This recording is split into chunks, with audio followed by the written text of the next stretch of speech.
বোল্যান্ডের করা ঠিক আগের বলেই কোনো রকমে বেঁচে গিয়েছিলেন নীতিশ কুমার রেড্ডি। আকাশে উঠে যাওয়া বলটি প্যাট কামিন্সের সামান্য সামনে পড়ায় হাফ ছেড়ে বেঁচেছিলেন এ ব্যাটার। একই বোলারের পরের বল সীমানা স্পর্শ করতেই আনন্দে হাত আকাশে ছুড়লেন তিনি। হাঁটু গেড়ে বসে ব্যাটের মাথায় হেলমেট রেখে মাতলেন বাহুবলী সেলিব্রেশনে। একই সময়ে মেলবোর্নের গ্যালারিতে কাঁদতে দেখা গেল এক ভদ্রলোক। তিনি নীতিশের বাবা মতিয়ালা রেড্ডি। চোখের সামনে নিজের সারা জীবনের কষ্ট ও ত্যাগের ফল দেখে আবেগকে নিয়ন্ত্রণ করতে পারেননি তিনি। ছেলের সেঞ্চুরির গর্বে বাবাও যেন সমান অংশীদার। অথচ এই নীতিশ রেড্ডিকে এই টেস্টে একাদশে রাখা নিয়ে প্রশ্ন তুলেছিলেন কেউ কেউ।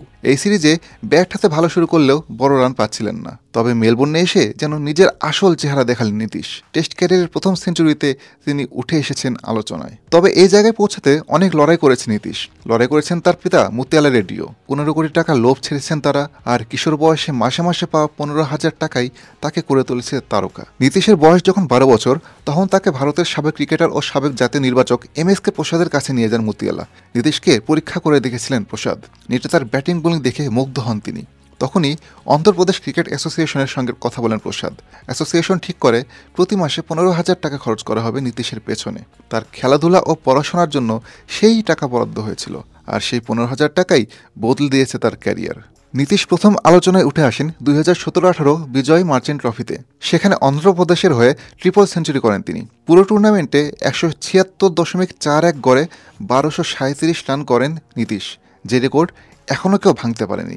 সে মৌসুমে বিসিসিআই তাকে অনূর্ধ্ব 16 পর্যায়ের শ্রেষ্ঠ ক্রিকেটার হিসেবে মনোনীত করে। সম্ভাবনাময় নীতিশকে আইপিএলে দলে টানে সানরাইজার্স হায়দ্রাবাদ।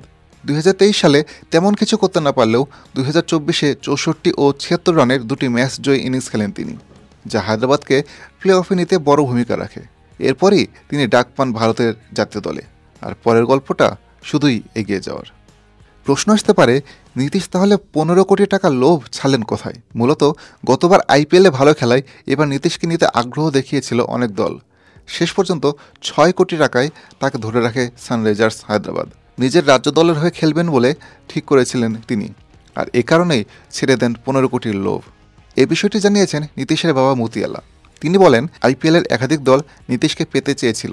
15 কোটির বেশি টাকা দেওয়ার প্রস্তাব দেওয়া হয়েছিল আমাদের। নীতিশের মতামত চেয়েছিলাম, কিন্তু নীতিশ পাল্টা প্রশ্ন করে বলে, এতদিন তো আমি হায়দ্রাবাদের হয়ে খেলেই প্রচার পেয়েছি। বেশি টাকার জন্য দল বদলালে নিজেকে আবার প্রমাণ করতে হবে। ব্যর্থ হলে এরকম সুযোগ নাও পাওয়া যেতে পারে।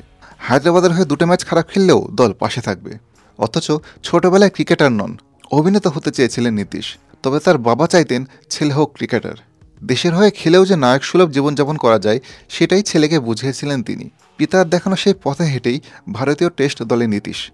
এমনকি সন্তানকে ক্রিকেটার হিসেবে গড়ে তুলতে চাকরিও ছেড়েছিলেন তার বাবা। এ বিষয়ে এক সাক্ষাৎকারে নীতিশ বলেন, আমার জন্য প্রচুর কষ্ট করেছেন বাবা। স্বপ্ন সফল করার জন্য সরকারি চাকরিও ছেড়ে দিয়েছেন, যেন বারবার বদলি হতে না হয়। একদিন দেখি বাবা কাঁদছেন, তখন আমাদের অনেক আর্থিক সমস্যা। সে সময় সব কিছুই অনিশ্চিত মনে হতো, কিন্তু কষ্টের মধ্যেও বাবা সবসময় আশা দেখতেন। আর তাই ভারতীয় দলের প্রথম জার্সিটা বাবার হাতে তুলে দিয়েছিলাম। সেদিন বাবা ভীষণ খুশি হয়েছিলেন। ভাড়া বাড়িতে থেকে প্রতিদিন ছেলেকে নিয়ে 30 কিলোমিটার যাতায়াত করেন নীতিশের বাবা। তাই মেলবোর্নে ছেলের সেঞ্চুরির পর কান্না লুকাতে পারেননি। আর কৃতজ্ঞতা হিসেবেই টেস্টে নিজের প্রথম সেঞ্চুরিটা বাবাকে উৎসর্গ করেছেন নীতিশ। কৃতজ্ঞতার সঙ্গে দায়িত্ববোধে পরিপূর্ণ নীতিশকে নিয়ে বড় স্বপ্ন দেখতেই পারেন ভারতীয়রা।